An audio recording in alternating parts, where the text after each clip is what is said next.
Un honor enorme presentar a Margarita Fernández González. Margarita es gaditana, es muy gaditana. Obtuvo el diploma de Magisterio en 2011, la licenciatura de Humanidades en 2013, el máster en Historia y Cultura del Mundo Hispánico en 2014 y el doctorado en Arte y Humanidades en 2022 bajo el título de Recopilación, Edición y Estudio Histórico Léxico de Documentación Notarial Asidonense entre 1746 y 1800, todo en la Universidad de Cádiz, donde actualmente también es profesora sustituta. En sus líneas de investigación se dedica al interés sobre todo el estudio histórico del léxico, la documentación de archivo y el léxico dialectal.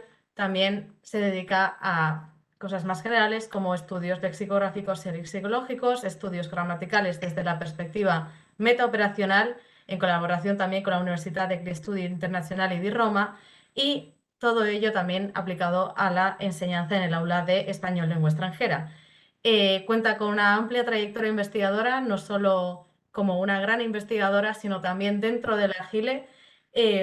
Para empezar, empezó la trayectoria con la GILE en su 13º encuentro en Salamanca y a partir de ahí pues fue presidenta del comité organizador en el 17º Encuentro Internacional, Congreso Internacional hacia GILE en Cádiz, y a partir de ahí fue vocal de la Junta Directiva entre los años 2018 y 2021 y señora presidenta de la Junta Directiva entre los años 2001 y 2021, perdón, y 2022.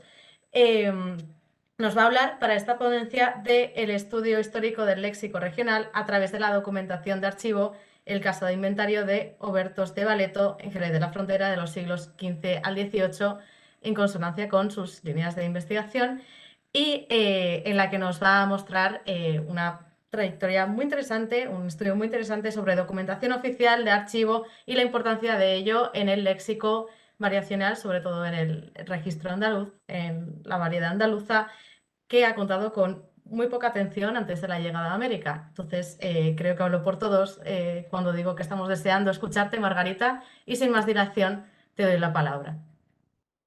Bueno, pues buenas tardes a todos. En primer lugar, muchísimas gracias a todos los asistentes que han venido a escucharme hablar de lo que siempre hablo. Pero bueno, te agradezco las palabras, Mayalen, y sobre todo agradezco a la Giles que me haya tenido en consideración para este ciclo de conferencias en el 25 aniversario. Como bien has dicho, empecé mi trayectoria gilera en 2013, que ya ha llovido bastante. eh, Siendo una alumna de licenciatura, era la ley antigua, ¿no? Estamos hablando de aquí todo es histórico. Y es verdad que, bueno, se lo comentaba antes a un compañero cuando le explicaba la conferencia. Creo que ha sido ha sido creo que mi zona de confort para terminar, para motivarme y para culminar mis estudios de posgrado, mi doctorado. Y bueno, siempre, o sea, lo digo ya, podréis contar conmigo para lo que sea, los nuevos que van llegando, que ya hay nombres que no conozco, aquí los asistentes, por supuesto, porque como digo, siempre voy a estar en deuda con la GIL y con esta asociación. Recuerdo cuando organizamos en Sevilla el 20 aniversario en una jornadita y bueno, ya vamos por el 25, aquí no se para, me encanta veros a vosotros ahora en la junta directiva y bueno, pues como siempre voy a barrer un poquito para casa y he aprovechado esta invitación para comentar un trabajo al que me enfrenté, ¿no? Y gracias pues al final a eso que ahora nos venden en las universidades de la transversalidad y hacer equipos multidisciplinares, ¿no? Cuando pensamos en esto, al final, a efectos prácticos, lo que nos encontramos es un grupo de filólogos con un informático o con alguien que transcribe o con algún historiador.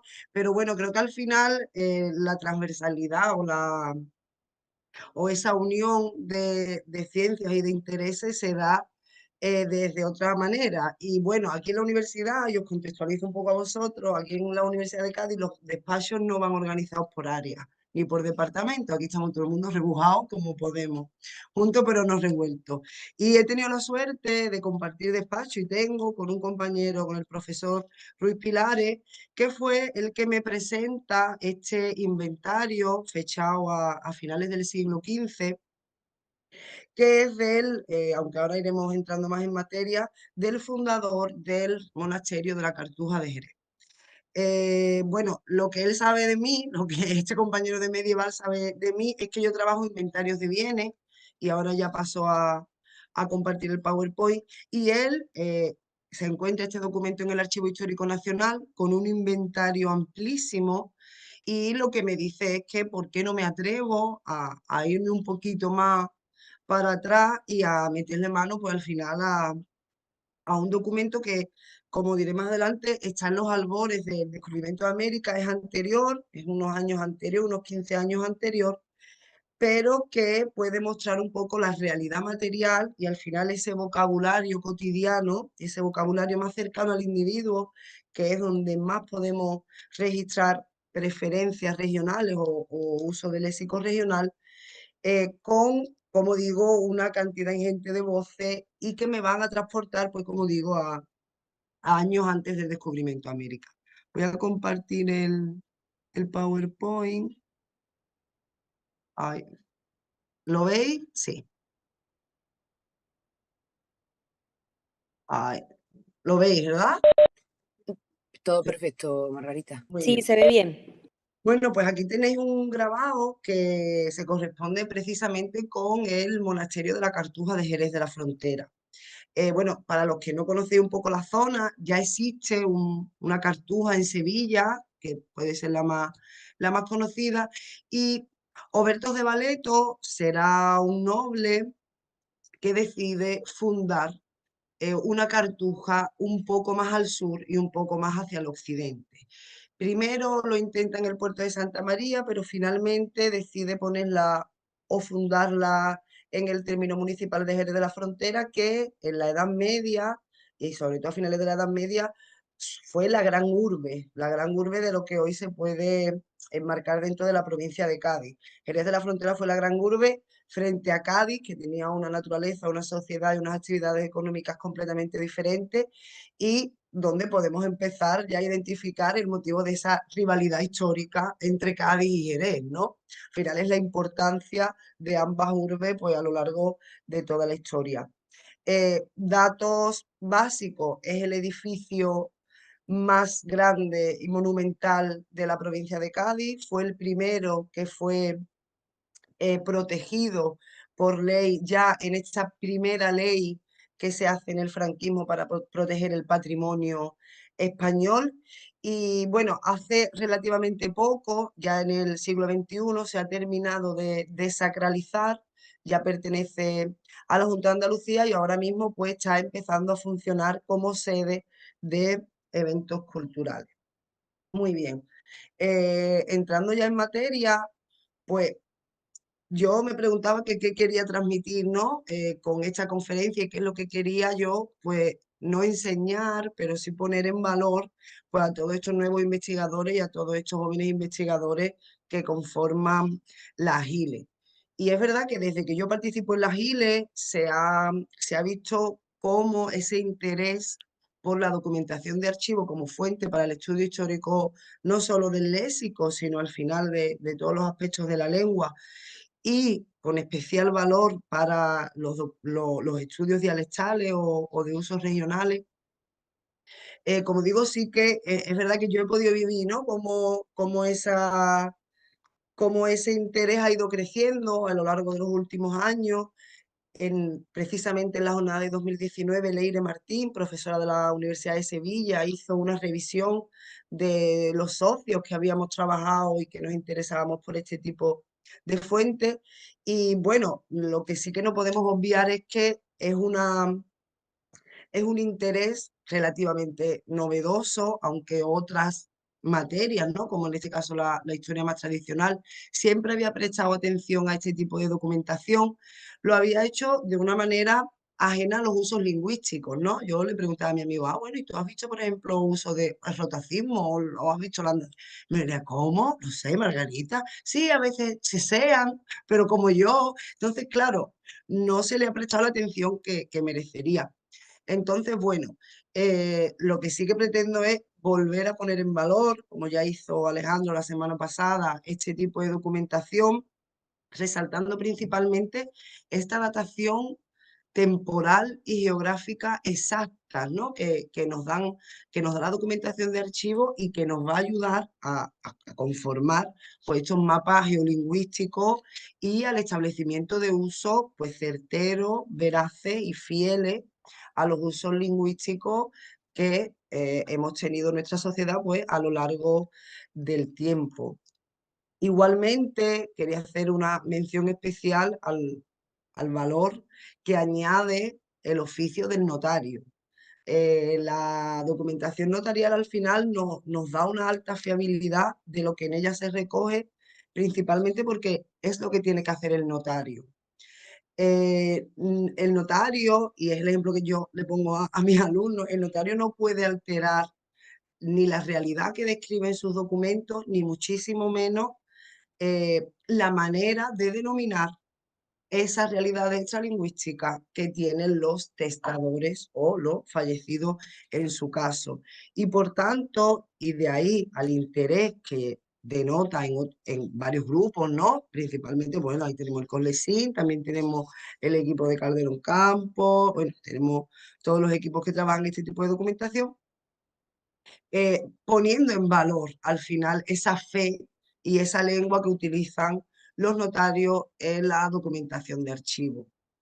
Igualmente, quiero poner en valor esos corpus textuales o esos documentos no auxiliares o de pequeño dominio de los que nos habla la bibliografía, principalmente porque tenemos ollas en archivos pequeños que nos pueden demostrar muchísimas voces, ¿no? Un ejemplo que traigo de un trabajo que estoy terminando, que ya debería estar terminado, me he encontrado en un documento de Puerto Real, de mi pueblo, a veces, ¿no? Y al final esto también es necesario, tenemos que saber un poco cómo funciona el tema de los archivos y de la guardia y custodia de la documentación. Normalmente los testamentos, que son la tipología documental con la que yo trabajo, se conserva, como son firmados por notarios, se conservan en los archivos históricos provinciales, ¿no? Todo esto los está o lo administra la ley de archivo estatal.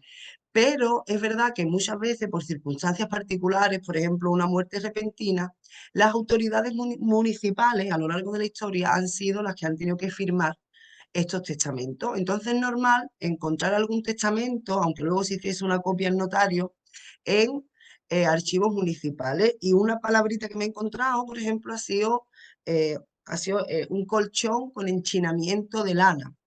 Si buscamos enchinar en el DL, nos dice que es hacer rizos en México.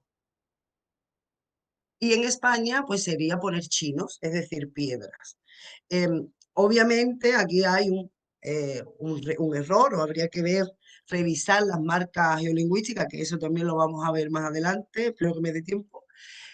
Pero lo que está claro es que cualquier archivo, cualquier documentito, por muy pequeño que sea, por muy perdido que esté en un pueblo perdido, que el mío no está tan perdido, pero bueno, nos puede iluminar con usos ya no solo históricos, sino también, por supuesto, dialectales. Igualmente pongo ahí en la presentación, ¿no?, el valor que tiene además que este tipo de documentación incluya inventario. Ya Alejandro el otro día pues lo comentó, ¿no?, cómo de importantes resultan estas listas de palabras, principalmente porque por norma general se hacen al dictado o se hacen visitando las estancias y es normal que aparezcan las listas organizadas por ámbitos nacionales, que el secretario del notario o el propio notario fuera a la casa del testador y por las dependencias fuera registrando los bienes. Esto nos va a ayudar a identificar sentidos o formas dudosas. Igualmente, porque claro, nos encontramos las voces en sus contextos de uso, ¿no? Yo siempre pongo el ejemplo de copa. Si yo me encuentro copa en la sala y no me encuentro copa ni en la cocina, ni junto a la cristalería, ni junto a utensilios de comer o de beber, obviamente nos estamos enfrentando a la copa como brasero, que es una voz de preferencia andaluza. En ese sentido, además, no solo la propia relación de bienes o la disposición de los bienes en el inventario nos ayuda a identificar sentido. También la propia estructura del documento, porque por norma general, en primer lugar aparece el inventario con todos los bienes, pero luego es común que encontremos casillas de adjudicación para cada heredero. ¿Qué es lo que pasa? Que cuando hay posibles dudas de escritura o posibles sentido en el inventario principal, luego podemos constatar o podemos corroborar en esas casillas de adjudicación. En este caso, pongo ahí el ejemplo de peoncillo y viergo. Un viergo es lo que veis en la imagen, una especie de rastrillo grande. Y yo me encuentro la forma peoncillo, una forma peoncillo, un derivado de peón, parece, que no tiene entrada en la lexicografía tradicional, pero me doy cuenta que en la casilla de adjudicación, en lugar de aparecer peoncillo, me aparece el viergo justo en el mismo lugar nocional o onomasiológico en el que debería aparecer y además con el mismo valor monetario. Por tanto, podemos identificar aquí la equivalencia de las voces y las dos maneras de referirse a la misma herramienta que, como digo, es la que tenéis ahí en la imagen, ¿no? Que la he rescatado de uno de los museos etnográficos que tenemos aquí en la comarca de las Andas, que es de donde es la mayoría de la documentación que yo manejo. Finalmente, eh, quiero poner en valor, ¿no? Cómo los historiadores de la lengua también tenemos que controlar un poquito la cultura, porque al final todo este tipo de documentación, más allá de esos textos, ¿no? Que han conformado los corpus tradicionales para la historia del español, como estos textos nos acercan a la vida cotidiana, al día a día, al levantarse, al ir al trabajo, al comer en casa, al cocinar, al vestirse, al adornarse, y al final, como dije al principio, estos son los ámbitos los más cercanos al individuo en los que encontraremos mayor presencia de voces dialectales. Y por tanto, para poder enfrentarnos al estudio de este tipo de documentación, es necesario que conozcamos al menos las características principales de la cultura, de la sociedad que genera dicha documentación. Como digo, pues al final esto es lo que me planteo. Yo creo que no os voy a enseñar nada nuevo, que todos sabéis más o menos cómo se trabaja, pero bueno, sí que vamos a ver algunas aplicaciones prácticas, como bien anunció Alejandro el mes pasado. Y bueno, vamos a repasar algunos apuntes metodológicos, sobre todo en referencia al estudio de la variedad regional, en mi caso de la variedad andaluza. Vamos a ver algunos ejemplos prácticos, ¿no? Y algunas palabritas que sí que he encontrado y vamos a enfrentarnos pues a ese nuevo reto que será irnos antes del descubrimiento de América a ver un inventario de bienes andaluz anterior a 1492, que como digo, son fechas que en el centro norte peninsular se han trabajado bastante, pero no en las tierras andaluzas, en la región andaluza. Vale. Muy bien, pasamos un poco, como digo, a hacer o a afinar un poco, ¿no? A especificar un poco sobre la metodología que ya, como dije, bien anunció el doctor Junquera. Bueno, obviamente ya lo dije, ya participé, le di mi enhorabuena, hizo una revisión metodológica espectacular sobre cómo estudiar las voces a través de este tipo de documentación. Y bueno, básicamente lo que destacamos, ¿no? Pues esa revisión documental, esa necesidad de irnos a los documentos, que también vamos a decir la parte dura, que tú no vas a un documento y te encuentras todas las palabras que te interesan. Eh, ya os digo, yo por ejemplo para la tesis visualicé entre 150 y 160 documentos para al final seleccionar 45. Claro, visualicé ya en plan organización de tesis, pero antes de tener las ideas tan claras, fueron muchos más los que visualicé, los que consulté, muchas horas de archivo, muchos documentos que tienen voces generales, sus sillas, sus casas, sus mesas, sus armarios, que quizás no tienen la riqueza léxica que esperamos, que buscamos, pero siempre, como digo, necesaria esta revisión documental.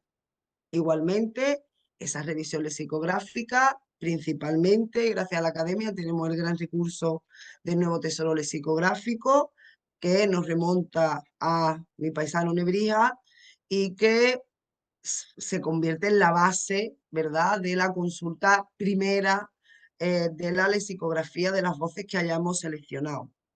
Obviamente, una vez hecho esto, hay que corroborar los usos en corpus textuales. Ya mencionó él, yo, por supuesto, principalmente con Lexin, que es una gran herramienta que todo el mundo, todos los estudiosos del léxico deberían conocer, que nos da los contextos, que además solo son inventarios y que, como ya he dicho, vendrá con esa organización onomasiológica, nocional o por estancia. Es bastante útil, sobre todo por el intento de registro del correlato fonético, fónico-fonético, es el corpus ODE, oralia, perdón, diacrónica del español, que ya incluye el Corderegra, ¿no? Ese corpus diacrónico del español del Reino de Granada. Y bueno, y por mencionar alguno de la academia, sobre todo por la perspectiva histórica, el CORDE. Obviamente a esto le sumamos la revisión pues, de trabajos específicos que van saliendo, ¿no? De artículos, monografías y demás. ¿Qué es lo que, o sea, con estos recursos más generales, obviamente lo que yo intento al final es buscar la referencia, por ejemplo, en Conlexin o en ODE, de que esa documentación esté datada en zonas cercanas o que podamos considerar que comparten rasgos dialectales con el lugar donde se haya generado, donde se haya datado el documento que yo esté estudiando. Por eso, por ejemplo, en CORDE intento siempre fijarme en quién es el autor original de la obra. Tenemos que tener cuidado, bueno, ya lo sabréis, pero sí que te aparece muchas veces el editor o el reeditor, el que publica la obra. Nos vamos a el original para ver por qué se usa una palabra, ¿no? Muchas veces me he encontrado palabras que solamente han tenido una referencia en literatura y cuando me voy a Fernando Quiñones, digo, claro, este señor era de aquí, conoce la palabra, ¿no? Me la confirma. Igualmente con el Conlexin, intento más o menos que date y ahora veremos también qué otras partes de la geografía me interesan cuando consulto este tipo de corpus. Como digo, ¿qué es lo que pasa con las variantes dialectales? Y pongo ahí arriba, ¿no? Esas creencias, esas actitudes. Pues que lamentablemente no se le ha prestado la misma atención a todas las áreas dialectales del español o a todas las modalidades, todas las variantes. Obviamente, o sea, no voy a dar una clase de andaluz ni reivindicación del andaluz, pero sí que es verdad que la variante andaluza ha recibido menos atención, sobre todo a lo largo del siglo XX, que ha sido cuando se han terminado de conformar determinadas obras. Claro, por diferentes estigmas que han venido asociados a la modalidad, ¿no? Por eso pongo ahí lo de creencias y actitudes. Eso ha conllevado que no todas las áreas del español tengan la misma tradición lexicográfica, porque todas no han presentado, como digo, el mismo interés. Esto ha hecho, secundariamente, consecuentemente, que tampoco los textos o todas las tipologías documentales, además de todas las áreas, tengan la misma representación en esos corpus que venimos consultando para nuestros estudios y muchísimo menos a que registren aquellas voces de la vida cotidiana. Aquí pongo la cita de Perdiguero porque siempre la uso, que es el que justifica que los dialectalismos son más presentes, por ejemplo, en los oficios tradicionales, y en Andalucía es el campo. El campo, oficios también relacionados con lo que hoy consideramos el sector primario, como por ejemplo la pesca. Pero, como digo, al final son voces de la vida cotidiana que tienen menos representación en los corpus clásicos que tenemos a nuestra disposición para investigar y que además, en concreto, la andaluza tiene o ha tenido tradicionalmente menos atención en este sentido. Y cuando nos acercamos un poco,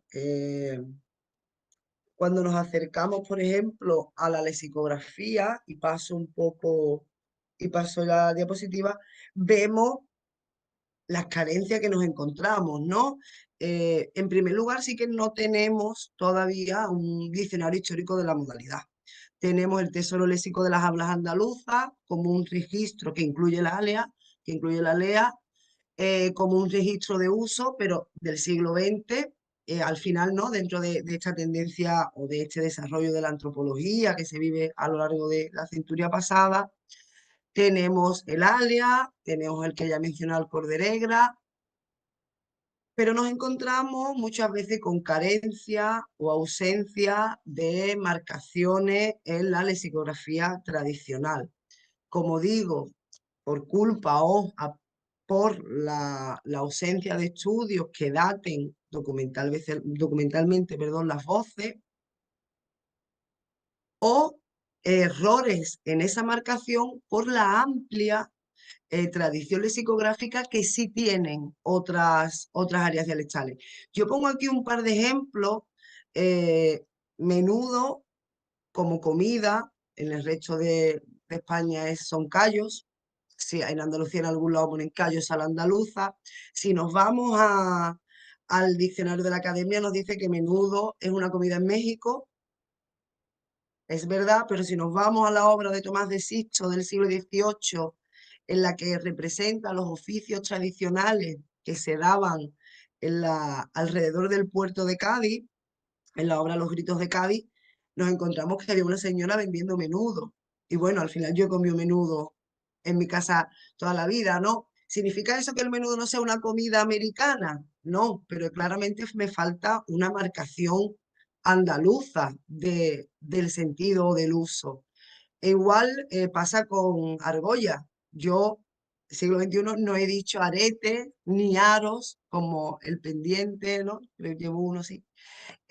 Nunca, siempre han sido argollas. Y de nuevo, si nos vamos al diccionario de la Academia, nos encontramos que sería un pendiente, un zarcillo en forma de aro en Venezuela, en la zona más del Caribe.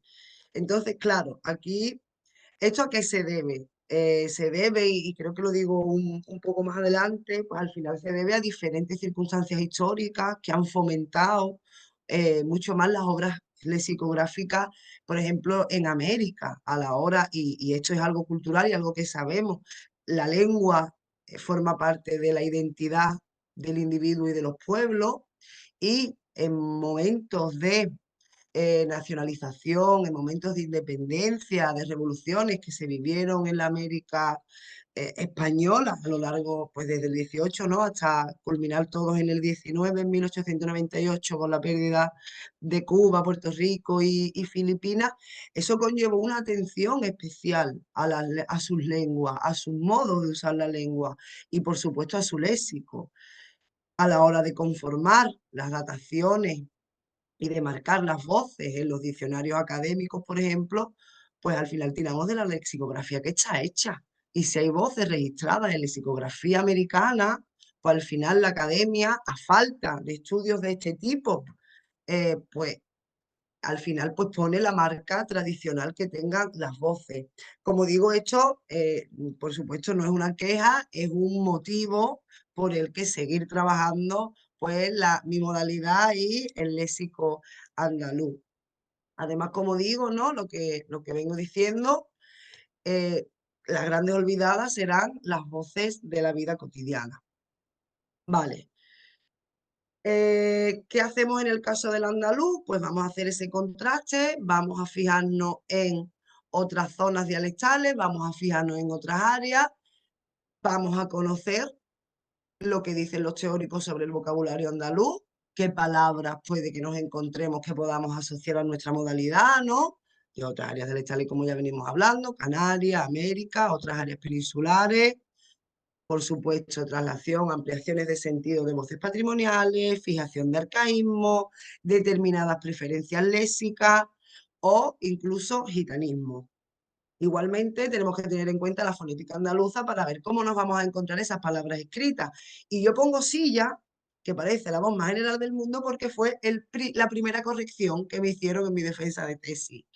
Yo me encuentro silla, la primera, sentarme y decírmela.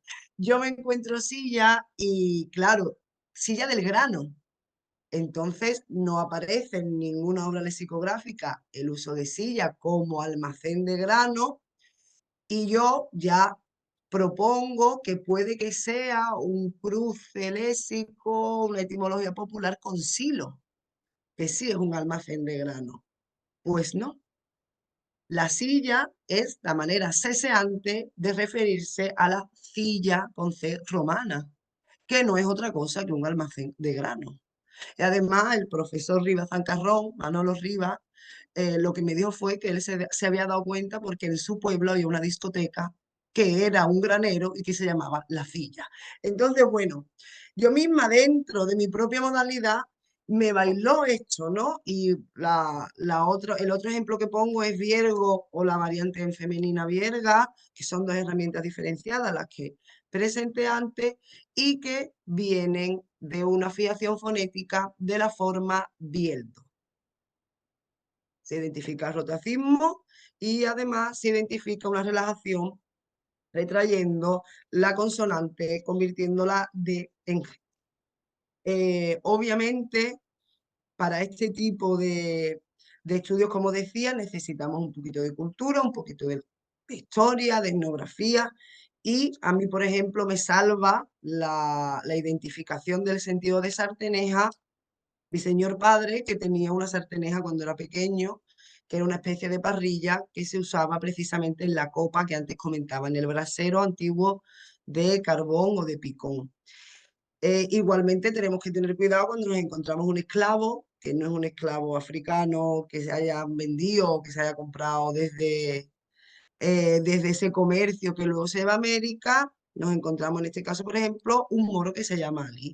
Obviamente de esas contiendas que había habido, pues en toda la zona, pues desde prácticamente, aunque la conquista o la llegada de los reinos cristianos se colmata en el siglo XIII en esta parte, sí que es verdad que las influencias sociales y la gente iba y venía, y aquí nos encontramos en el siglo XV a un sirviente que se registra en el testamento como el moro que se llama Ali. Entonces, bueno, como digo, siempre tenemos que tener cuidado, siempre tenemos que contrastar, tenemos que comparar esa teoría, esos usos fonéticos andaluces y tener en cuenta un poco pues esa historia y esa cultura generadora de la documentación. Esto nos ayudará pues a predecir el vocabulario que nos vamos a encontrar. Por ejemplo, en el siglo XVIII, Medina era una ciudad de índole rural y por tanto encontraremos documentación con herramientas de labor, animales, asociadas a la ganadería. Puerto Real, por ejemplo, que está al lado, que se ve uno al otro, tiene mucha más influencia de la bahía de Cádiz y se dedica mucho más al astillero, a la reparación de barcos, por tanto tendrá una sociedad mucho más urbana que genere documentación con unos campos onomasiológicos completamente diferentes a la documentación generada en el pueblo de al lado. Como digo, prevenir siempre es bueno. ¿Qué tiene que ver la reconquista? No me gusta usar reconquista, pero también tenemos que saber quiénes son los pobladores que van llegando a cada zona y qué influencias lingüísticas pueden aportar. Por eso nos quedamos con ese concepto que ha trabajado José Ramón Morala del occidentalismo léxico, cómo compartimos la franja occidental peninsular junto con Canarias y en ocasiones América, cómo compartimos determinados usos léxicos, ¿no? Yo me encuentro el entremijo como un tipo de mesa o la propia zoleta, que es una voz que se usa en todo el occidente peninsular, que en Oriente no tienen ni idea qué es y que nosotros aquí usamos normalmente como la azada, ¿vale? Para trabajar en el campo. Obviamente, con respecto a los americanismos o a los usos andaluces en Canarias y América, tenemos que saber un poquito de la historia, la llegada a América, el papel de Sevilla como núcleo, el papel de Cádiz con la casa de contratación a partir del 18 y esas voces, ¿no?, que podemos considerar de ida y vuelta. Aquí vuelvo a comentar eso que os decía, ¿no?, de la mayor lexicografía americana que andaluza y cómo todo ese desarrollo de ideas del siglo XVIII, de ese siglo de la Ilustración, se vierte en prensa aquí en la ciudad de Cádiz y cómo la prensa también se convierte en un complemento para poder identificar determinados usos asociados a la cotidianidad. Canarias, sin querer ofender a ningún canario, la gasolinera del Imperio. Cuando salimos de viaje, aunque salgamos de casa, paramos en la gasolinera, te compras el Red Bull, te compras el paquete de papa para el camino, repostamos y para adelante. Lo mismo, o sea, está todo inventado. Además, los canarios tenían una suerte fiscal que ellos no tenían que registrarse para ir a América. Por tanto, hablamos de una relación directa entre la lengua andaluza, obviamente, canaria y la llegada a América. Influencias sí o sí que nos llevan pues a ese término, ¿no?, que sí que ha generado controversia del español atlántico y del que yo me posiciono a favor, sobre todo en el trasvase, como digo, léxico. Finalmente, tener en cuenta que el campo en España hasta los años 60 es prácticamente el mismo que era, por ejemplo, en el 18. Y esto nos va a ayudar a identificar muchísimos usos de herramientas, utensilios de labor, cómo llamar a los animales y demás. Como también he preguntado a gente mayor, mira, ¿a ti te suena escardillo? Sí, claro, ese es el chico para los espárragos, no sé qué. Entonces, como digo, al final toda esta etnografía, toda esta cultura siempre nos va a ayudar a un mejor conocimiento de lo que nuestra documentación recoge. La primera aplicación práctica, que es en la que yo estoy cómoda, pues al final es esta del 18, ¿no? Aquí he cogido la foto, si veis aquí arriba aparece búcaro, que yo es una palabra que sí que he escuchado y que pues al final es de preferencia andaluza. Aquí tenéis un poquito más o menos algunos resultados en esa tablita. Podéis ver en azul las voces del español general y en naranja las voces que podemos considerar de adscripción regional organizadas por campos onomasiológicos. Al final, la zona más particular de la casa va a recibir o puede recibir nombres regionales, denominaciones dialectales, ¿no? En andaluz, por ejemplo, tenemos el soberano o palacio, como la sala principal. Los animales, esos bienes movientes, sí que yo esperaba, es verdad que yo esperaba más usos dialectales, pero normalmente son compartidos con el español general, aunque encontremos determinadas preferencias como borrico. El borrico por el burro, preferencia andaluza, pero no de uso exclusivo. Más en el menaje doméstico y en los enseres personales, que es donde no llega la norma. Nosotros llamamos a las cosas como nos han enseñado a llamarlas en la intimidad de nuestra casa. Por tanto, es uno de los ámbitos donde más regionalismo encontramos. E igual en el mundo campesino. Mis herramientas de trabajo, mis herramientas de labor, estoy yo solo con mis herramientas y por tanto la norma es más complicado que llegue a modificar o alterar el uso tradicional que yo le he dado. Algunas voces de la vida cotidiana, materias primas o algunos materiales y la ausencia de este tipo de voces en dos ámbitos onomasiológicos lógicos, el administrativo y el religioso. La religión está organizada y todos usamos el mismo léxico y la administración necesita que la sociedad comparta los mismos géneros discursivos y la misma tradición discursiva.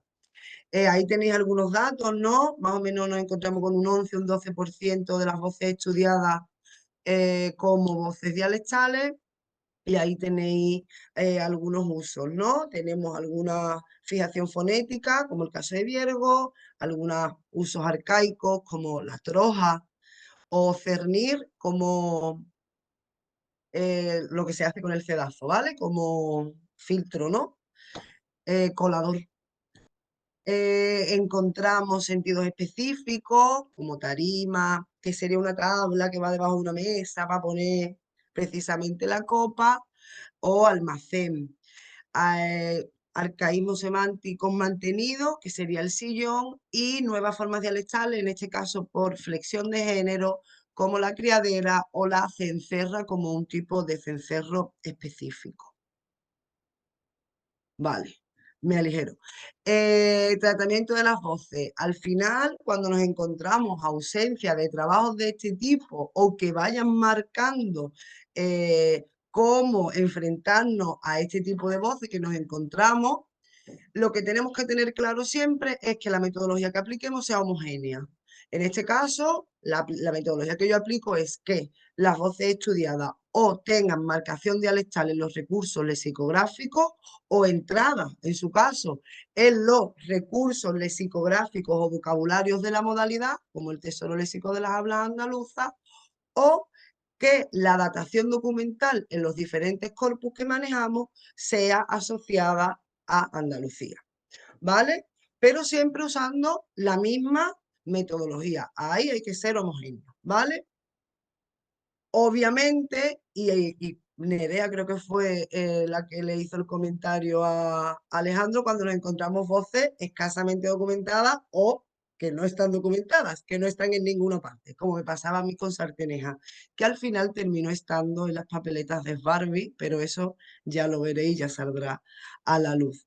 Eh, lo recogió Miguel Silvestre, que también se lo agradezco.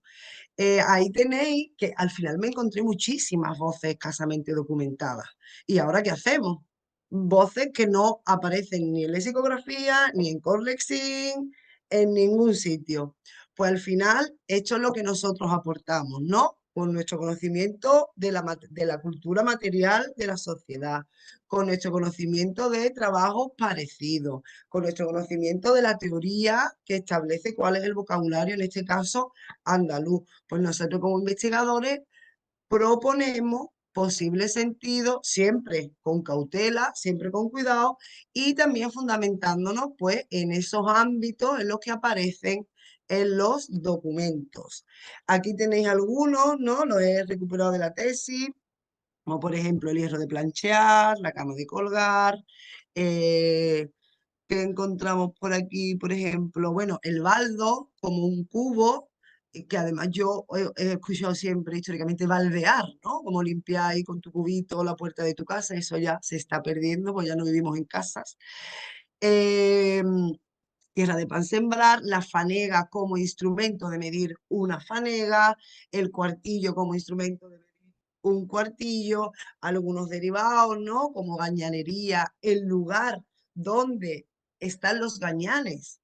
Si a mí me aparece en el documento tanta asignación monetaria, tanto dinero para pagar a los gañanes que están en la gañanería, aunque gañanería no aparezca, el investigador tiene recursos para proponer un sentido. O, por ejemplo, espárrago como joya. Como digo, aquí es donde nos la jugamos y donde pasamos más miedo, pero siempre con cautela y siempre, chicos, invitando, por supuesto, a ampliar los estudios para poder seguir datando y que estas palabras dejen de estar solitas en la lexicografía o en los estudios de vocabulario y empiecen a encontrarse con compañeras. Entonces, claro, siglo XVIII no está tan trabajado como el XVII, pero sí que ya empieza a mostrar usos concretos. Entonces, pues eso de la transversalidad me dice, venga, ¿por qué no te va al siglo XV? Y aquí tenéis la lápida de Obertos de Valeto. Entonces, bueno, el documento, aquí tenéis las características. Si alguno me vio en Zúrich, en la ALE, ya más o menos me acerqué un poquito al tipo de vocabulario que nos íbamos a encontrar. Este documento está fechado en 1481 cuando él dona todos sus bienes. Este es un soltero de familia noble con mucho dinero que es bastante religioso, visita la Cartuja de Sevilla, se enamora, decide fundar una aquí más al sur, le dan el permiso y él dona todas sus pertenencias al monasterio. Pero llega una dice la historia, ¿no? Dice la historiografía que es una especie de sirvienta, una ama de llaves que él siempre ha tenido, una compañera, no su pareja, siempre una trabajadora suya, que dice que no, que ella tiene un testamento en el que el hombre se lo da todo a ella. Los cartujos entran en cólera, tiene lugar un pleito y lo que tenemos es el inventario generado por ese pleito. Tan importante y tanta legitimidad sobre los bienes da este documento que en el siglo XVIII, por el cambio de tiempo, por el cambio de grafía y por una revisión al final desde una nueva perspectiva dieciochesca, hacen que se haga una copia simple que está unida al original y se encuentran en el Archivo Histórico Nacional. Aquí, ¿cuál es el valor del documento? Pues primero que es anterior al descubrimiento, a la llegada a América, perdón. Primero que es anterior. Y al final sí que tenemos a Nebrija haciendo referencia a usos en Andalucía, pero no tenemos datos. No tenemos tantos datos. ¿Qué más tenemos? Tenemos reconocimiento de usos léxicos concretos, la relación de Álvaro, de Huertos de Valeto, con Andalucía Oriental, pero habiendo nacido en Andalucía Occidental, también nos permite identificar usos que hoy consideramos de las dos Andalucías. Y al final, la posibilidad de identificar usos gráficos fonéticos asociados a la modalidad, ¿no? Que sería lo que se puede perder más en esa copia del 18, aunque he de decir que la copia del 18 conserva muchísimos usos antiguos, por ejemplo, con respecto a otros textos del 18 que manejo en mi tesis, en absoluto hay tanta C con cedilla, tanta X como J. Hay muchísimos usos que ha conservado para hacerlo más fiel al original, pero con una grafía mucho más legible. En este sentido, sí que nos vamos a enfrentar en una primera fase al estudio del léxico y ya luego, una segunda fase, nos centraremos en el estudio gráfico-fonético comparando las dos ediciones. Eso sí, ¿cómo nos enfrentamos a este documento? Vamos a tener en cuenta un poco la modalidad. Por ejemplo, el seseo. Vamos a tener cuidado con el seseo. Vemos que hay usos históricos, como el C con cedilla que os he dicho, el uso de la doble S. Me encuentro para jarro y todos sus derivados la aspiración de las J, todos marcados con H, todo marcado con H. Me encuentro la conservación de la F, pero no podemos obviar que la forma fierro lexicalizada como instrumento también se asocia a Andalucía y característico es que hoy en día se utilice con el sentido de arma, por ejemplo, de arma de fuego en Argentina. Sabemos que se usa en América, sabemos que se usa en Andalucía y además es bastante interesante porque vemos, ¿no?, en el recto de la página 11 del documento un fierro para herraje. Es decir, ya había evolucionado la palabra patrimonial y ya se ponía con H, porque el herraje se marca con H. No obstante, el fierro como herramienta, no como el material del que está hecho la herramienta, sino como herramienta, sí que se sigue presentando con la F, mostrando pues al final quizá una preferencia andaluza. Nos encontramos frente al rotacismo más general que tenemos en la actualidad, nos encontramos landacismo, almario o alteza, como artesa, ¿no?, que es una especie de bandejita, y ciertos usos de nasalización, pero bueno, más relacionados con la oralidad. ¿Qué es lo que nos ha mostrado el vaciado léxico de este documento? Muchísimas voces, más de 200, tenemos 202 identificadas, 27 compuestos que muestran la vida material, la cultura material de la época estudiada, muy, muy diferente a lo que nos encontramos en el siglo XVIII. Nos encontramos principalmente, bueno, ahí tenéis los grupos onomasológicos principales, no hay productos de lujo, no me encuentro muchos productos ornamentales o bienes, ¿no? Este hombre claramente era urbanita y además dado a la religiosidad, por tanto apenas hay un vocabulario ganadero o agrario, el típico animal doméstico que ha estado en nuestras casas hasta antes de ayer, porque las casas de Cádiz todavía tienen arriba los gallineros. Entonces, encontrarte dos gallinitas en una casa es algo urbano, no es algo rural. nos encontramos mucho vocabulario doméstico, productos elaborados, productos para alimentos, nos encontramos miel, nos encontramos el arrope, ¿no? Como lo dulce. Nos seguimos encontrando manufacturas vegetales como la verga, que es un tipo de palo y que a mí me llamó muchísimo la atención porque es una voz que como frijón asociamos a América, pero que tiene su uso y su origen aquí. Nos encontramos manufacturas de metal, distintas vestimentas, nos encontramos armas como posesiones, porque sí que ya en el 18, ante eh, burguesía rural que podemos considerar. La gente no es militar, la sociedad no está militarizada en el 18, pero en el 15 sí. Entonces en el 15 sí que nos encontramos muchas más armas. Yo me encuentro en el 18 una escopeta que tiene uno para ir a cazar, pero no es una sociedad militarizada, mientras que aquí sí que lo es todavía. Nos encontramos elementos, por supuesto, de iluminación, algún trabajito en el campo, pero como digo, bastante residual, una regadera, un rastrillo, un básico, ¿no? Probablemente para los huertecitos o la huerta que tuviese en casa. Y ese esclavo que antes os comenté. Haremos el estudio histórico del léxico, como nos enseñó Alejandro, pero tendremos en cuenta el área dialectal a la que se escribe con sus características y también la historia del territorio. ¿Por qué? Porque, por ejemplo, como en 1481, que es cuando se fecha, Jerez no lleva ni 200 años siendo cristiano, más o menos unos 200 años siendo cristiano, nos encontramos además con esa edad final de la Edad Media que todavía es, no ha llegado la Edad Moderna, nos encontramos, por ejemplo, con mucha más presencia de voces árabes y mozárabes. Muchísimas. ¿Por qué? Porque existen las realidades extralingüísticas o las realidades de las cosas que se usaban bajo o cuando el territorio era árabe. Muchísimas ropa de casa, muchísimos instrumentos, vasos, recipientes, que todavía existen y que por tanto todavía se denominan con esas voces de origen árabe. Como digo, ese control de la fonética, el uso de las fuentes tradicionales lexicográficas, porque al final la mayoría de voces que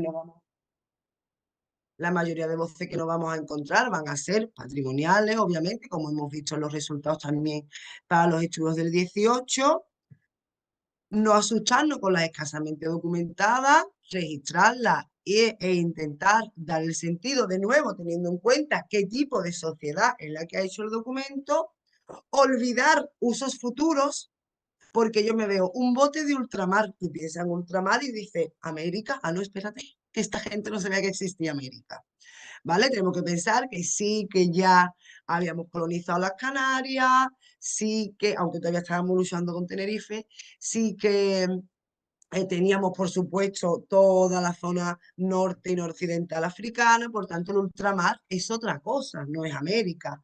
O la forma cajeta, que claramente en el siglo XVIII es una caja para los útiles del tabaco, y de ahí viene la cajetilla actual, pero yo también me la encuentro en el 15. Obviamente para el tabaco no era. Obviamente para el tabaco no era. Y bueno, como digo, siempre ser prudentes a la hora de proponer sentidos para esas voces escasamente documentadas. A ver, vale. Entonces, para finalizar y ajustándome al tiempo, ¿había andaluz en el siglo XV? ¿Yo me he encontrado uso andaluz en el siglo XV? Pues bueno, teniendo en cuenta cuál era el español que se hablaba en la época, cuál es el español que llega a Andalucía o a esta zona apenas 200 años antes, quién repuebla, quién coloniza, quiénes son esos nuevos colonos, que yo en el siglo XVIII todavía los encuentro como castellanos nuevos. Todavía se les considera castellanos nuevos en el 18. Y esos grupos nacionales a los que podemos identificar en el documento, sí se identifican algunos usos que podemos asociar a la modalidad andaluza. Y aquí os he puesto, ¿no? Ese palacio como habitación principal de la casa, el soberado, como el desván, que también se puede encontrar como sobrado, el soberado.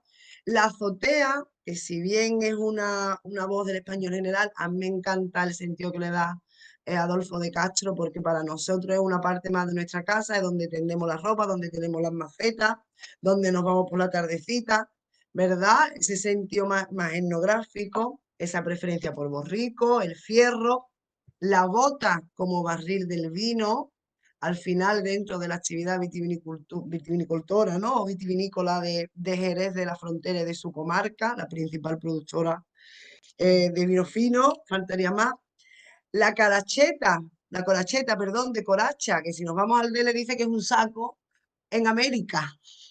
Obviamente aquí lo tenemos y además con sufijo, la forma arcaica vidrio, por vidrio, la preferencia de la botija, la palma como la hoja seca de la palma, de la palmera o del palmito, que también ahí hay un cruce léxico de uso que al final no está muy claro, pero que está completamente afincado en Andalucía, esa forma arcaica, como me he encontrado lanterna, que tendremos que seguir estudiando, y uso, pues al final un poco fonético, ¿no?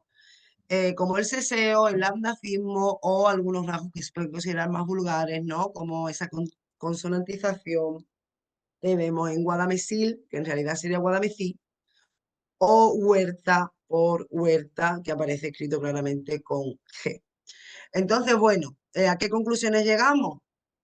A el valor que tiene esta documentación de archivo para este tipo de estudios, a la necesidad de seguir trabajando en ellas para seguir datando voces y a las pobrecitas que están solitas, darle compañía, la importancia que tienen documentos que la tradición ha podido considerar secundarios o menos importantes simplemente porque contaban qué tenía alguien en una casa y al final, como vemos, es bastante valioso.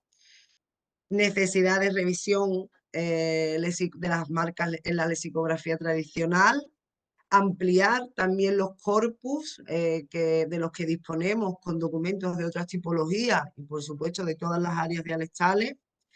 Y al final, pues, seguir trabajando el léxico regional en general y bueno, y el andaluz en particular, si bien principalmente por los estigmas que he arrastrado, porque en la primera diapositiva puse, pero que el andaluz se puede estudiar, porque hace poco hablando, cuando dije de que era mi tesis, me dijo, pero que del andaluz se puede hacer tesis.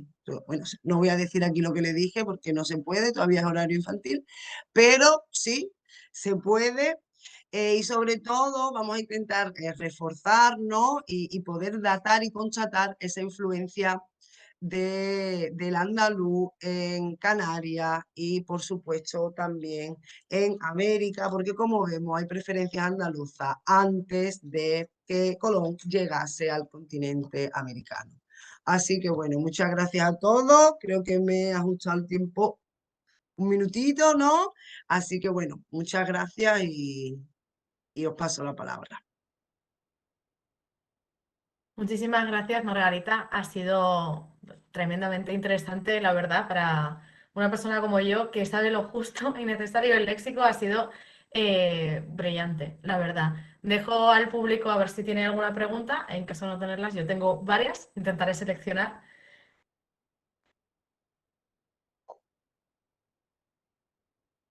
Pero bueno, si alguien tiene alguna pregunta, pues siempre es libre de hacerla. Podéis encender la cámara, encender el micrófono o ponerlas por el chat, porque si no podéis poner el micrófono ya las leo yo.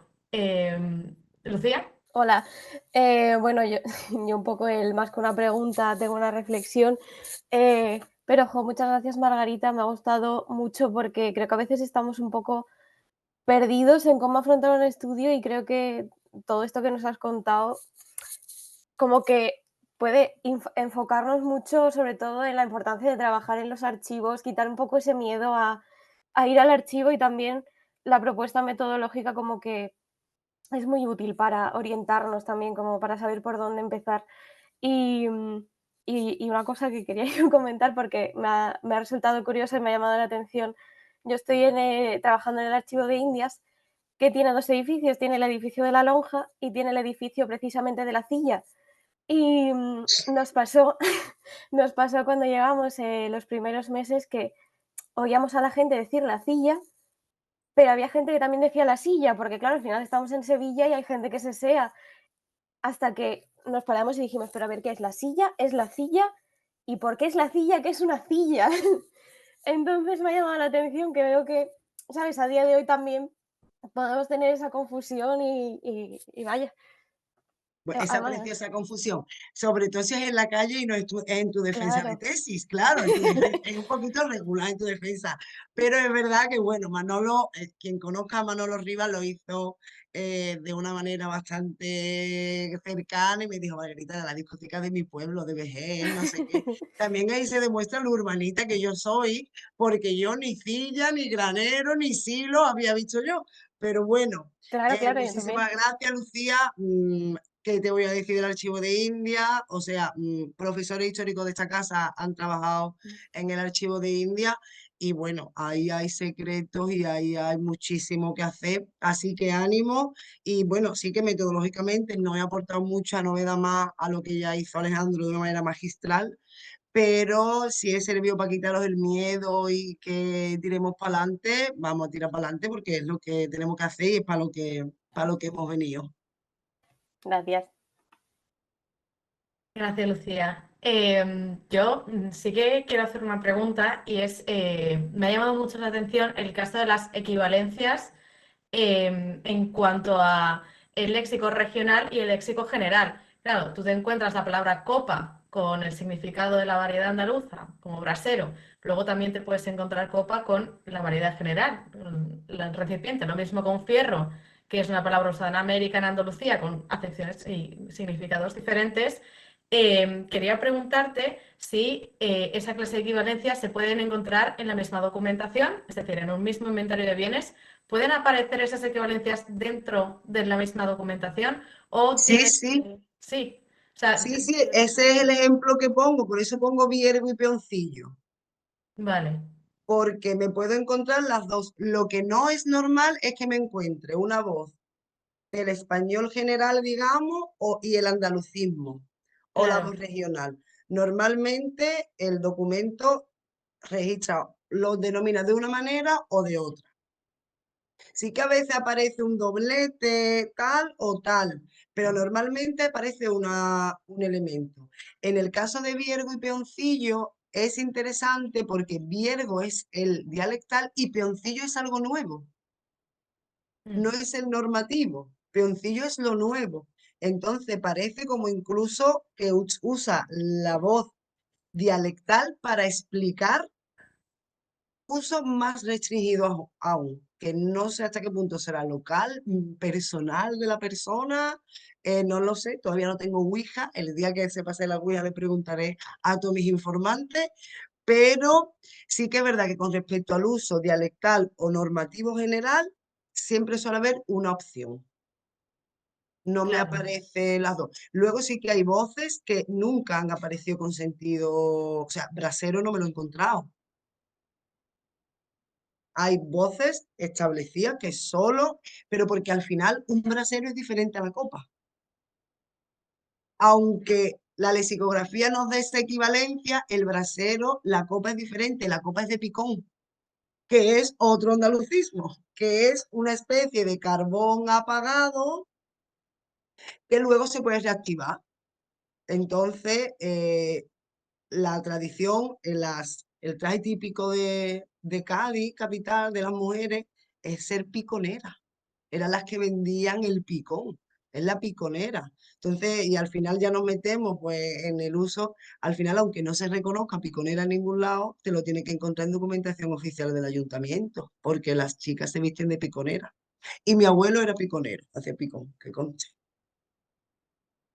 sí, lo que decías antes de tener el conocimiento cultural, que al final es esencial si queremos entender también el léxico, toda la variedad léxica que existe y claro, tenemos que, en caso de que una voz esté muy documentada pero no tengamos un significado, tenemos que darle un significado y para eso es esencial. Quería también preguntarte qué es lo que pasa si te has encontrado alguna vez con la situación contraria, es decir, que una voz está documentada en la historiografía, han hablado de ella gramáticos, o está recogida en diccionarios, etcétera, pero no te has encontrado ni una sola voz en la documentación archivística. Sí, claro, eso es lo que me pasa con los animales. Yo entiendo al final por la fundamentación teórica de que los animales hay bastante variación dialectal, no sé qué, y yo no me encuentro denominaciones en andaluz de animales. Sí me encuentro la adjetivación, cuatreño por cuarteño, quinteño como derivado, pero, no, pero la denominación del animal, teniendo en cuenta toda la marcación, si nos vamos al Tesoro Léxico de la habla andaluza, hay muchísimas maneras de llamar a los animales, sobre todo a la ganadería más cercana, ¿no? La ovina, la bovina, y yo no me encuentro con maneras de denominar andaluzas al animal, la sustantivación no, me encuentro esa preferencia, el borrico, ¿vale? Pero entonces, claro, ahí también te quedas tú como diciendo, cago no. Pero bueno, se agradece. También, ¿qué es lo que pasa? Y volvemos al tema de la marcación, muchas veces aparece la marcación andaluza, pero a lo mejor está fundamentada en un registro que hizo un académico de un pueblo de Almería que no la he escuchado yo en mi vida, por ejemplo, ¿no? Entonces dices tú, espérate hasta qué punto esa marcación al final la tengo que esperar yo o no. Por eso también reivindicando, ¿no? Pues al final terminamos reivindicando un poco la revisión lexicográfica, que aprovecho para decir que el Congreso de Lexicografía Hispánica en 2026 es aquí en Cádiz. Yo aquí captando, para que lo sepáis. Hay que hacer publicidad. Sí, sí. Hay que hacer publicidad.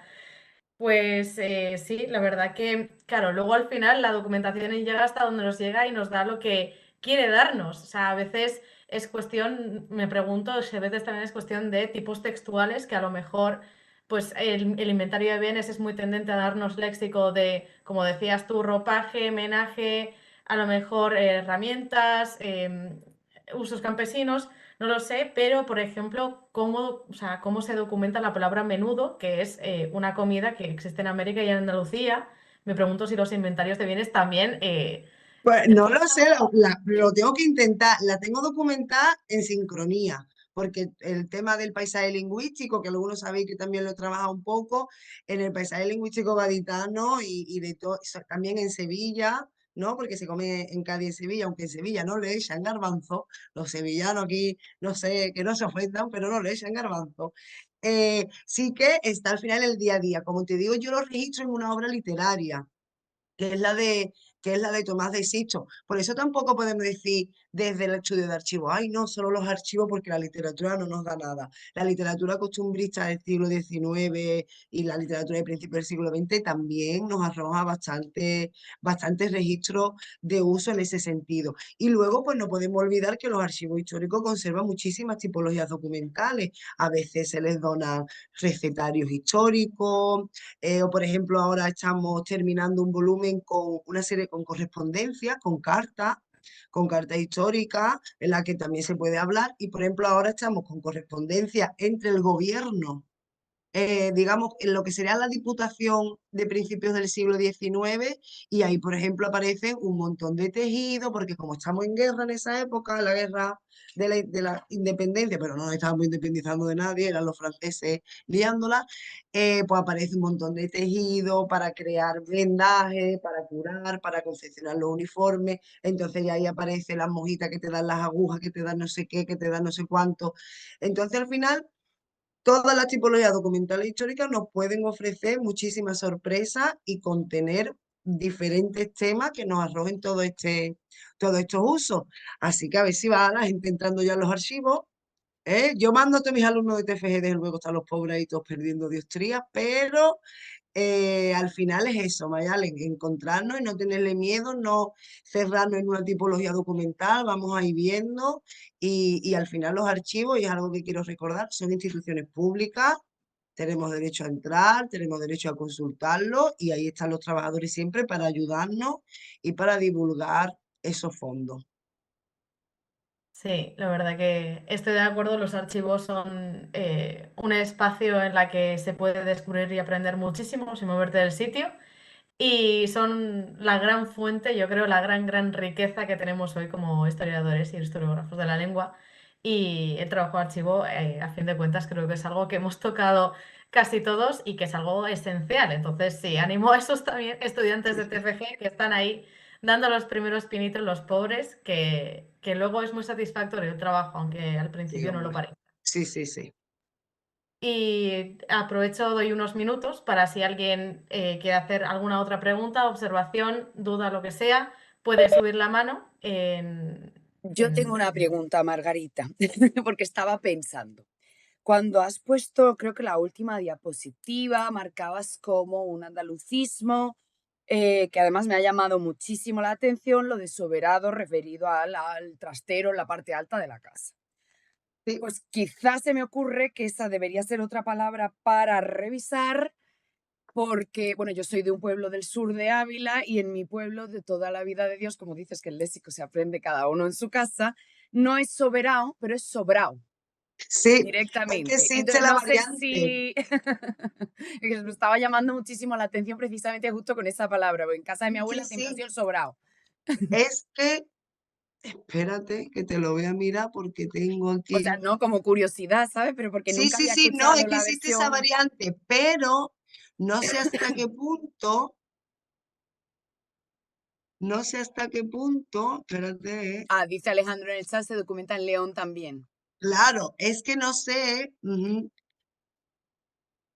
Tiene pinta de occidentalismo, dice Alejandro en tiene el chat. pinta de occidentalismo. Sí, y es que no tengo aquí el libro, me parece. Pues está. Bueno, mujer, no hace falta que te levantes. documentación bibliográfica.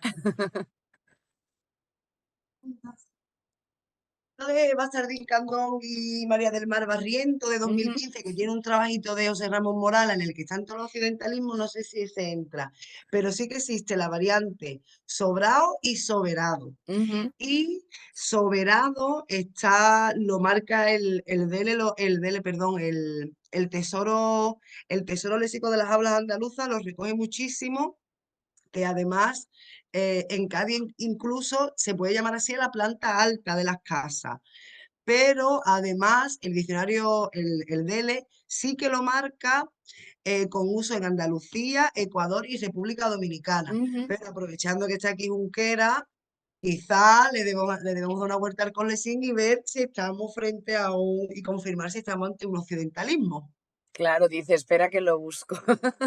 Es que, pues eso tiene que bajar por Ávila, desde luego, me refiero. Eso es, Te ¿no? ayuda a Y eso. al final conformando por parte de ese español atlántico del que hablábamos, los repobladores y los colonos, bueno, yo me encontré, que ya esto es anécdota, me encontré en la documentación Vico. Y yo no sé si lo hablé contigo o con Isma de Granada, que ella es de Extremadura, no sé. El caso, Conmigo yo me no. encuentro Vico. Y ahora Vico no aparece en ninguna parte como un instrumento para el fuego, ¿no? Para la chimenea, digamos, con el batir, que si le va para darle fuego, que si la espabiladera, y Vico, y solo tiene Dolores Corbella y bueno, y Cristóbal Corrales en el diccionario histórico del español de Canarias.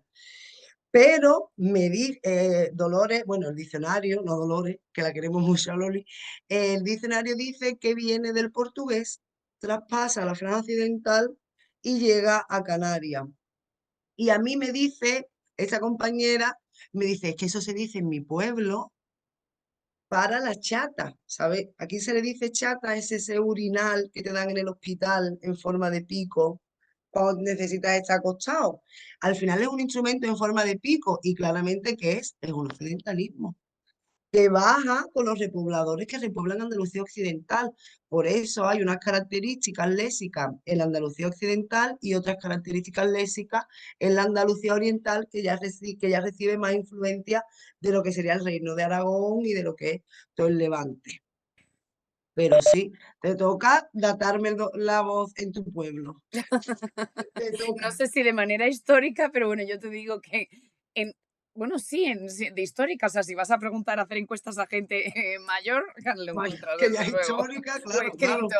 eso es Pues histórico ya. sobrado, sí, sí, vamos, que la forma existe, la variante existe, tanto de Ujú. sobrado como de sobrado. Sí, para el desván. Desván no Y hemos otra dicho en la cosa, vida. sí, bueno, desván o para poner a secar las cebollas, patatas, o sea, para lo que sea, es un poco de cajón desastre, ¿no? Pues sala Sí, sí, sí, desastre. claro. Que quiero aprovechar porque me ha llamado mucho, me he quedado con muchas ganas cuando creo que matizado, porque evidentemente no da tiempo en esto de las pistas que tú tienes con respecto al léxico para estar a favor de la teoría del español atlántico. Me quedo con ganas de que De expliques un más, poquito más eso. porque al final, Nerea, cada vez que me encuentro una palabra o voy buscando, al final la lexicografía americana me dice que es americana. Y si yo la tengo en el 18 o si, por ejemplo, la encuentro aquí en el 15, al final te invita a pensar que a lo mejor no en todos los sentidos y por supuesto defendemos la coinización diferenciada y como cada uno al fin hay una serie de rasgos y cada uno ha usado los de la lista por lo que ha ido queriendo, pero una influencia léxica seguro que sí. Esa norma atlántica, seguro que sí. Primeramente, al final, por lo que ya todos sabemos, que es ese núcleo de población o ese origen de la población, y aquí no podemos obviar que al final el español culto lo llevaba el castellano de la corte, que era el que movía el cotarro allí. Pero claro, ¿qué es lo que pasa? Que el que coge un saco y el que coge una herramienta en el campo no es el de Toledo que está trabajando en la corte con el virrey. El que coge el saco y el que coge la herramienta de la voz y el que monta el mástil en el barco, al final es el de clase baja que llega allí. Y por tanto, el lexicón que lleva es el lexicón que volvemos a lo mismo aprendió en su casa, en su campo o en su rancho, Mm. que también es una voz meridional. No, únicamente quería saber cuáles eran las pistas que tú tenías, pero bueno, Y lo bueno, y podemos siempre dejar pongo esos aquí. ejemplos, ¿no? Que si la argolla, que si el menudo, Ujú. que si el enchilamiento, que si ahora este saco, ¿no? Que os comentaba. Y al final, a medida que vamos viendo que hay muchísimas voces con marcación americana que al Ujú. final están datadas en Andalucía. Y bueno, eso sí, hay que seguir trabajando muchísimo. Hay que seguir trabajando. Si alguien quiere llevarme a América, yo voy encantada a datar lo que haga falta, a comparar, a coger sacos o a lo que haga falta. Siempre es una buena idea seguir investigando y seguir sacando de lo que podría haber, que nunca lo sabremos hasta que lo encontremos, claro. Exacto. Alejandro ha dado la respuesta del Atlas Lingüístico de Castilla y León, que dice que encontramos la variante sobrado como forma mayoritaria en las provincias de Zamora, Salamanca y Ávila, con puntos aislados en las provincias limítrofes a estas. Entonces, bueno, parece que sí que es un occidentalismo. Y Abir tiene una pregunta, que yo creo que va a ser la última, porque son las 7:20, y pregunta si los arabismos proceden del árabe andalusí. No, no tienen por qué. O sea, al final son voces de origen árabe que no tienen por qué ser solo los de aquí. Por eso al final la presencia de voces árabes se dan en el español en general. Lo único que, claro, como al final estuvieron aquí más tiempo, es una cuestión simplemente práctica. Si a esto se le llama, a este vaso se le lleva llamando 400 años así, no lo vamos a cambiar porque, yo os digo, este documento todavía no hace 200 años que erais cristianos y 200 años es antes de ayer. 200 años es históricamente nada. Entonces, pero no tienen por qué ser del árabe andalusí ni mozarabismo, simplemente es una preferencia de uso porque es la denominación de las realidades extralingüísticas que existen en el momento. Tengo por aquí alguna, espérate. Por aquí, bueno, y además bastante, por ejemplo, tengo Almocele, el Guadamesil, Almarraja, el Alfama, luego, por ejemplo, dice una alfombra de 3 moriscos, una alfombra de 3 moriscos, o un techo de cama con estrellas, ¿no? Que recuerda, por ejemplo, a cómo son los techos en los baños árabes. Si os acordáis de Jaén, eran hechos con las estrellitas. La almalaja, que es un vestido de alfama, que significa que era el vestido típico de los moriscos. Claro, son ropajes que se siguen usando y que al final conserva el nombre. El almarraja como vasija, ya os digo, hay muchísimos, pero no tienen por qué ser del árabe andalusí en concreto. Al final son de ese sector del vocabulario que pasa al español de origen árabe en general y también hay otras voces de otros orígenes, de otras lenguas. Por ejemplo, nos encontramos las espingardas, que son unas escopetas que vienen del francés antiguo espingard, o, perdonen franceses de aquí, o por ejemplo la antena de Milán, ya tú sabes, las cosas de Valencia, de Málaga, que es normal, pero no tiene por qué ser el árabe andalusí, árabe, Gracias. nada. Bueno, pues con esto yo creo que podríamos ir cerrando. Simplemente volverte a agradecer, Margarita, la conferencia tan interesante, tan enriquecedora y todos los ánimos de volver al archivo, volver a las fuentes, volver a los regionalismos y seguir investigando por esa zona. Así que, bueno, Muchísimas gracias a vosotros, a ustedes, por escucharme, por invitarme y enhorabuena por la iniciativa, porque como siempre lo estáis haciendo de lujo. Así que nada, muchos besos a todos. Cualquier cosita tenéis mi correo por ahí, margarita.fernández@uca.es, y aquí estoy para lo que haga falta. muchas gracias, Margarita.